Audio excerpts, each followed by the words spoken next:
Hello everyone, it's मलिका और आप देख रहे हैं आर्टिस्टिक सोल चैनल। आज के इस वीडियो में इस वेस्ट बॉटल का इस्तेमाल करके एक खूबसूरत क्राफ्ट बनाने की कोशिश करेंगे। तो झटपट से बिना टाइम वेस्ट किए इसे बनाना शुरू करते हैं। सबसे पहले आपको इन डिटर्जेंट बॉटल को अच्छे से क्लीन करना होगा, क्योंकि सोप मटेरियल है तो चिकनापन हटाना भी तो ज़रूरी है। मैं सबसे पहले इसके इस ऊपर वाले कवर को हटा रही हूँ और इसे अच्छे से वॉश करूँगी और क्लीन करने के बाद इसके ऊपर सैंड पेपर रगड़ दूँगी, क्योंकि ये प्लास्टिक की बॉटल है, हमें इस पर कलर भी करने होंगे, तो मैंने इसे कंप्लीट कर लिया है। अब इसे धोने और सुखाने के बाद इसके इस ऊपर वाले पार्ट को हम कट करेंगे। इसके लिए आपको सावधानी पूर्वक पेपर कटर को लेना होगा और इसे एक बार लगाएंगे ना तो ये आराम से कट जाती हैं। ऐसी अगर बॉटल आपके पास नहीं है ना तो आप किसी दूसरी बड़ी बॉटल का भी इस्तेमाल कर सकते हैं। तो इस बॉटल के ऊपर के पार्ट को कट करने के बाद हमने इसे अच्छे से क्लीन भी कर लिया है और इसको सैंड पेपर से रगड़ भी दिया है। अब इस पर आगे का काम करना है, क्योंकि मैंने इसके ऊपर सैंड पेपर लगाया है तो ये काफ़ी रफ सरफेस हो चुकी है। अब इस पर हम थोड़ा सा क्ले का वर्क करेंगे, जो कि बहुत महत्वपूर्ण है। तो मैंने यहाँ से मार्केट से रेडीमेड क्ले का इस्तेमाल किया है, लेकिन मैं अपनी ज़्यादातर घर पर बनी हुई क्ले का ही इस्तेमाल करती हूँ। वो ख़त्म हो चुकी थी तो मैंने इसी का इस्तेमाल किया, कि कोई वीडियो बनाना भी तो ज़रूरी था। इस क्ले को तब तक हम मिक्स करेंगे जब तक ये बिल्कुल वाइट ना हो जाए। और इस तरह से क्ले तैयार करने के बाद अब इस पर काम करना शुरू करेंगे। एक छोटा सा पीस ले रही हूँ इस क्ले का, और बाकी की क्ले को मैं वापस से पॉलीथिन में डालकर रख दूँगी, क्योंकि जब तक हम इस पर काम करेंगे तब तक वो क्ले सूख सकती है। तो बस इस छोटे से पार्ट को मैंने इस तरह से रोल किया है। एक पतली सी हमें यहाँ पर कहीं तो एक स्ट्रिप बनानी है, और अगर आपके हाथों में ये क्ले पेस्ट हो ना तो नीचे टलकम पाउडर लगा दीजिएगा। बस इसके किनारों को इस तरह से पॉइंटेड कीजिए और ये तैयार है इस बॉटल पे लगाने के लिए। इसे मैं कुछ बीच में इस तरह की शेप देकर इसके ऊपर लगाने वाली हूँ। क्योंकि मैंने यहाँ पर ऑलरेडी सैंड पेपर से इसे रफ़ कर दिया था तो मुझे ग्लू की ज़रूरत नहीं है। अगर आप सैंड पेपर से इसे रफ़ नहीं करते हैं, यानी इस प्लास्टिक के सरफेस को, तो आप थोड़ी थोड़ी ग्लू का इस्तेमाल भी कर सकते हैं। थोड़ी सी क्ले और लूँगी और उसे भी शेप देकर इस बनाई हुई लगा दूंगी कुछ इस तरह से। और हाँ, जब आप इसे लगाएं ना तो थोड़ा प्रेस ज़रूर कर लीजिएगा। एक अच्छी सी शेप देने की कोशिश हमें इसी समय करनी होगी, क्योंकि क्ले के सूख जाने के बाद उसे शेप देना मुश्किल हो जाता है। तो थोड़ा प्रेस करते हुए इसे शेप दें दोनों तरफ से। चाहे तो स्केल का इस्तेमाल करें इसे सीधा करने के लिए, कुछ इस तरह से उसे हमें सीधा करना होगा और थोड़ी सी शेप देनी होगी। थोड़ी सी क्ले और लूँगी और उसके बाद इसे इस तरह से रोल करते हुए बीच में से प्रेस करूँगी। इन दोनों ही क्ले की मात्रा समान होनी चाहिए, इस बात का आपको खास ध्यान रखना होगा। दबाने के बाद बीच में से कुछ इस तरह से इसे शेप दें, जैसे कि बादाम बनता है, हमें वैसे ही इसे रखते हुए इस तरह से इसे शेप देना है। अगर मैं कहूँ तो ये बादाम जैसी शेप है, इसे आधा ही प्रेस करें और जब ये दोनों इस तरह से बन जाए ना तो उसके बाद बॉटल पे रखकर हम इसे प्रेस करेंगे। तो मैंने यहाँ इसे रख लिया है और अब इसे मैं प्रेस करते हुए इसके ऊपर पेस्ट करने की कोशिश करूँगी। तो अगर आप इस तरह से काम कर रहे हैं, आपके लिए ईजी है, तो आप ये भी कर सकते हैं। नहीं तो आप रेडीमेड बना कर रख लें, उसके बाद उसे सुखा लें और उसे ग्लू से पेस्ट करें, तो वो भी आपके लिए आसान हो जाएगा। मैंने दोनों ही तरीके आपको बता दिए हैं, जो आपको ईजी लगे आप वैसा कीजिएगा। इन सभी शेप को आप बनाने के बाद भी इस पर लगा सकते हैं। अब बची हुई क्ले को लूँगी और इससे भी एक शेप देने की कोशिश करूँगी। वही मैंने एक सर्कल बनाया है, एक गोला बनाकर उसे बीच में प्रेस करके इस तरह से इसे लिप्स बनाने की कोशिश करूँगी और उसे थोड़ा सा शेप दूँगी। हाफ इसे प्रेस कीजिए और हाफ प्रेस करना है बॉटल पे रख के। तो एक बार शेप कंप्लीट हो जाए तो बॉटल पे इस तरह से लगाने के बाद उसे प्रेस करते हुए इस तरह से इसके ऊपर चिपका दीजिए। एक बार ये चिपक जाए तो हल्के हल्के हाथों से इसको शेप देना स्टार्ट कीजिए। मेरे पास कोई ऐसे पर्टिकुलर टूल्स नहीं हैं जिनसे मैं इन्हें अच्छे से बना सकूं। हाँ, लेकिन मैं इसके लिए बहुत ही साधारण से स्केल या किसी सीज़र का इस्तेमाल करती हूँ। तो बीच में मैंने इस तरह से इस स्केल को रखा और एक लाइन डाली। थोड़ा सा गहरा लगाएंगे इसके अंदर हम ये कट, और इसे लगाने के बाद एक बार और शेप देंगे और साइड से थोड़ा सा पॉइंटेड करेंगे। एक बार ये बन चुका है तो बस इसमें लास्ट काम ये करना है कि स्केल या फिर सिज़र से इसके बीचों बीच इस तरह से हमें यहाँ पर शेप देनी होगी, जैसे कि रियल लिप्स में होते हैं। तो थोड़ा सा हल्का सा मेहनत करना है और देखिए कितना परफेक्ट लिप यहाँ पर बन चुका है।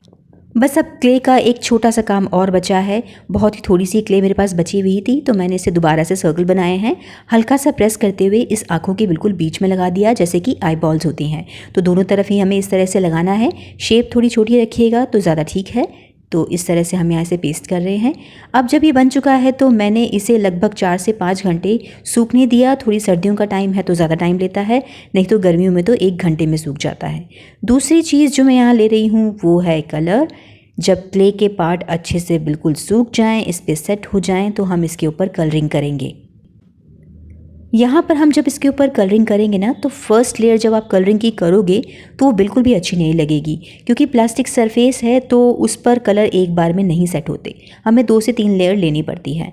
तो जब मैं ये एक लेयर कर लूँगी ना, तो इसे थोड़ा सा ड्राई होने दूँगी। उसके बाद मैं इसके ऊपर इसकी सेकेंड लेयर करूँगी, उससे ही इस पर एक अच्छी सी फिनिशिंग आएगी। कुछ लोग एक ही लेयर करते हैं जिससे क्राफ्ट पर फिनिशिंग बिल्कुल अच्छी नहीं लगती, तो उन सभी से रिक्वेस्ट है कि अगर आप ये बना रहे हैं ना, तो दूसरी लेयर ज़रूर करना। और हाँ, एक लेयर के सूखने के बाद ही दूसरी लेयर लीजिएगा। और अगर दूसरी लेयर में भी इतनी फिनिशिंग नहीं आए तो थर्ड लास्ट फाइनल आप एक्रेलिक कलर की इसके ऊपर ले सकते हैं। तो मैंने यहाँ पर 2 कलर के शेड्स लिए हैं, आप अपने मनचाहे कलर यहाँ पर इस्तेमाल कर सकते हैं। वैसे मुझे तो थोड़ी जल्दी थी, लेकिन आपके लिए एक टिप दूंगी कि अगर आप इसे बनाना चाहते हैं तो आप इसके ऊपर सिर्फ ऑयल पेंट का इस्तेमाल कीजिएगा। वो सबसे बेस्ट रहते हैं किसी भी प्लास्टिक सरफेस पे काम करने के लिए, क्योंकि वो ना बहुत लॉन्ग टाइम तक चलते हैं और निकलते भी नहीं हैं। और एक्रेलिक कलर का क्या है ना कि बरसातों के टाइम या ठंड के टाइम थोड़े थोड़े से निकलने लगते हैं, क्योंकि वो जल्दी सूखते नहीं हैं। तो अगर आप जल्दबाजी में नहीं हैं तो सिर्फ ऑयल पेंट का इस्तेमाल कीजिएगा। देखिए मेरी दूसरी लेयरिंग के बाद ही कितनी अच्छी फिनिशिंग इसके ऊपर आई है। अब मैं इसके ऊपर बाकी कलर से भी हाइलाइटिंग करूँगी। तो मैंने आईब्रो और नोज़ के लिए यहाँ पर येलो कलर का इस्तेमाल किया है और इसे अच्छे से थिक पेंट को करते हुए इस्तेमाल करूँगी। एक चीज़ आपको ध्यान रखनी है कि अगर आप एक्रेलिक कलर इस्तेमाल कर रहे हैं तो बिना पानी के ही उसे इस्तेमाल कीजिएगा, उसमें कोई भी मीडियम या पानी मिक्स मत कीजिएगा, क्योंकि पानी डालने से ना उसके ऊपर फिनिशिंग इतनी अच्छी नहीं आएगी। थोड़ा पतला पेंट हो जाएगा ना तो वो बहुत धीरे धीरे सूखेगा और उतना अच्छा नहीं लगेगा। तो आप बिल्कुल डायरेक्ट कलर लें ब्रश में और उसे ही इस्तेमाल करें। तो आईब्रो और नोज़ पर मैंने येलो कलर लिया है और यहाँ लिप्स में मैं रेड कलर डाल रही हूँ। क्योंकि मुझे तो वीडियो बनाना था, इसलिए मैं आपको डायरेक्ट जल्दी इसके बारे में दिखा रही हूँ कि जो मैंने कलर किए हैं। लेकिन इसमें मैंने काफ़ी समय लेकर इसे कलर किया था, यानी क्योंकि हम इसे हाथ में रख के बनाते हैं ना, तो ये कलर फैलने का डर रहता है। तो आप भी ऐसा ही कीजिएगा। अब जब ये कलर सूख चुके हैं तो मेरे पास कुछ इस तरह के पंख पड़े थे काफ़ी सालों से, तो मैं इसी का इस्तेमाल इन पे कर रही हूँ। ऊपर टॉप पर मैं यहाँ पर ग्लू लगाकर इन पंखों को यहाँ चिपका दूंगी। अगर आपके पास इस तरह के ओरिजिनल पंख ना हो ना तो डोंट वरी, मैंने आपको पेपर से भी इस तरह के पंख बनाने सिखाए हैं, जो कि आपको मेरी शॉर्ट वीडियो में देखने को मिल जाएंगे। इन्हें चिपकाने के बाद इस पर लगाई जाती है कुछ लेस। तो मेरे पास तो ये मिरर वाली लेस पड़ी थी थोड़ी बहुत, तो मैंने यहाँ इस्तेमाल कर ली है। आपके पास ना हो ना तो आप रिबन पे थोड़े से मिरर लगाकर उसे यहाँ पेस्ट कर दीजिएगा। अब इसके बाद होगा 3D वर्क। तो हम इन 3D ट्यूब से इसके ऊपर कुछ डॉट्स बनाएंगे, डिज़ाइंस बनाएंगे। आपको ऐसा लग रहा होगा कि ये 3D ट्यूब्स जो हैं वो मार्केट की हैं, लेकिन ऐसा नहीं है। मैंने ऑलरेडी आपको 3D ट्यूब घर पर कैसे बनाई जाती है वो बनाना सिखा दिया है। आप उसे घर पर बनाना चाहें ना तो आप भी देख सकते हैं, वीडियो इस चैनल पे उपलब्ध है। इसमें मैं छोटे छोटे से डॉट्स लगा रही हूँ। देख के तो आपको पता ही चल गया होगा कि हमने ये ट्राइबल फेस बनाए हैं, तो हम थोड़ा सा डिज़ाइन डालेंगे जैसा कि उनके फेसेस पे होते हैं, जैसे टैटू वर्किंग होती है या कोई भी डिज़ाइन होता है। तो मैंने वो वाला काम यहाँ पर इन 3D ट्यूब से किया है। वैसे आपको एक सच बात बताऊं, इस क्राफ्ट का इंस्पिरेशन मुझे एक लेटेस्ट मूवी से मिला है। आप तो जानते ही होंगे, एक मूवी बहुत वायरल हुई है, बहुत ट्रेंडिंग में है। कोई साउथ इंडियन मूवी है, एग्जैक्टली मुझे नाम याद नहीं है, लेकिन उसके पोस्टर पर फेस देख के ना मुझे इस क्राफ्ट को बनाने का आइडिया आया।